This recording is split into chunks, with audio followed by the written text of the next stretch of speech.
बात है एक ऐसी तख्त का जो हवाओं में उड़ता था, और एक ऐसी ताकत जिसने परिंदों की जबान को भी अपना ताबे बना लिया था। क्या आप जानते हैं कि तारीख के इस अजीम तरीन बादशाह का वो कौन सा राज था जिसने उस वक्त की बड़ी बड़ी ताकतों के दिलों में हैबत भर दी थी? और क्या वो तख्त सिर्फ सोने चांदी का एक ढांचा था, या उसके पीछे कोई ऐसी टेक्नोलॉजी थी जिसका तसव्वुर आज की साइंस भी नहीं कर सकती? नाजरीन ए गिराम, हजरत सुलेमान अलैहिस्सलाम की सल्तनत कोई आम इंसानी हुकूमत नहीं थी। यह जमीन पर कुदरत का एक ऐसा शाहकार थी जिसकी मिसाल न उनसे पहले मिली और न उनके बाद कभी मिलेगी। जब सूरज की पहली किरणें बैतुल मुकद्दस की पहाड़ियों पर पड़ती थी तो फिजा में एक अजीब सी सनसनाहट महसूस होती थी। यह सनसनाहट उन हजारों परिंदों के परों की थी जो आसमान पर एक गहरे साए की तरह छा जाते थे ताकि अपने बादशाह को धूप की तपिश से बचा सके। इस सल्तनत का मरकज वो तख्त था जिसे देखकर इंसानी अक्ल दंग रह जाती। यह तख्त सिर्फ हाथी के दांत से नहीं बना था, बल्कि इसमें ऐसे नायाब याकूत, मरवारीद और जमरूद जड़े थे जो दुनिया के किसी और कोने में मौजूद ही नहीं थे। तख्त के गिर्द सोने के 4 बड़े दरख्त लगे हुए थे जिन पर सुर्ख याकूत के अंगूर ऐसे चमकते थे जैसे उनके अंदर आग जल रही हो। जब हजरत सुलेमान अलैहिस्सलाम इस तख्त की तरफ बढ़ते और पहले जीने पर कदम रखते थे तो पूरा तख्त एक पुरस्रार चक्की की तरह गर्दिश करने लगता था। सोने के बने हुए वो मोर अपने पर फैला देते थे और शेर जमीन से अपना पेट लगाकर अपनी दुमें हिलाने लगते।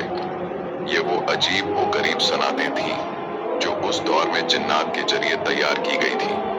जैसे जैसे आप जीने चढ़ते वो तख्त घूमता जाता, और जब आप अपनी जगह पर बैठ जाते तो सोने के 2 गिद्ध उड़कर आपके सर पर शाही ताज रख देते थे। फिजा मुश्क व अंबर की खुशबू से महक उठती थी जो वहां मौजूद कबूतर अपनी चोंचों से छिड़कते थे। इस दरबार का माहौल ऐसा था कि बड़े से बड़ा और छोटे से छोटा शख्स भी वहां पहुंचकर कांपने लगता था। जब हजरत सुलेमान अलैहिस्सलाम तौरात की तिलावत शुरू करते तो परिंदे साकित हो जाते, हवा थम जाती और जिन्नात सफ बस्ता खड़े हो जाते। यह वो रूप था जो अल्लाह ने अपने इस नबी को अता किया था। दोस्तों, यहाँ एक दिलचस्प बात यह है कि हजरत सुलेमान अलैहिस्सलाम ने यह अजीम बादशाही किसी गुरूर के लिए नहीं बल्कि अल्लाह के दीन को फैलाने के लिए मांगी थी। वो इतने बड़े बादशाह थे कि उनका लश्कर कई मीलों पर फैला हुआ होता था। इंसानों का एक अलग गिरोह, जिन्नात का अलग और परिंदों का एक अलग लश्कर था। उनके बावर्ची खाने में एक वक्त में 20-20 ऊंटों का गोश्त पकाया जाता था ताकि इस पूरे लश्कर और मखलूक की जरूरत पूरी हो सके। लेकिन क्या आपको मालूम है, इतनी ताकत और इतनी दौलत के बावजूद हजरत सुलेमान अलैहिस्सलाम का अपना हाल क्या था?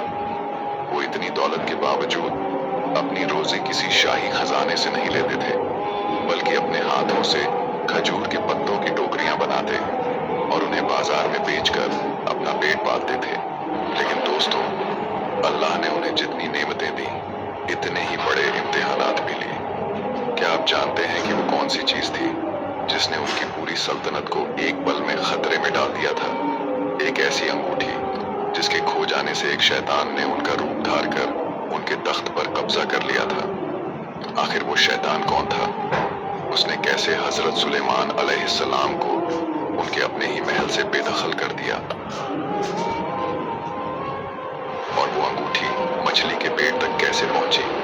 नाजरीन ए गिराम, हजरत सुलेमान अलैहिस्सलाम के हाथ में वो अंगूठी थी जिसमें अल्लाह ने पूरी कायनात की बादशाही छुपा रखी थी। जब भी आप बैतुल खला जाते या अपनी किसी चौजा के पास तशरीफ ले जाते तो वो मुबारक अंगूठी अपनी काबिल एतमाद कनीज अमीना के हवाले कर देते थे। उस दिन भी ऐसा ही हुआ। आपने अंगूठी अमीना को दी और अंदर तशरीफ ले गए। लेकिन उसी लम्हे महल के तारीख गोशों से एक साया नमूदार हुआ। यह शयातीन का वो सरदार था जो बरसों से इस मौके की तलाश में था। उसने जादू के जरिए से हजरत सुलेमान अलैहिस्सलाम का रूप धार लिया। वही चेहरा, वही आवाज और वही लिबास। वो अमीना के पास पहुंचा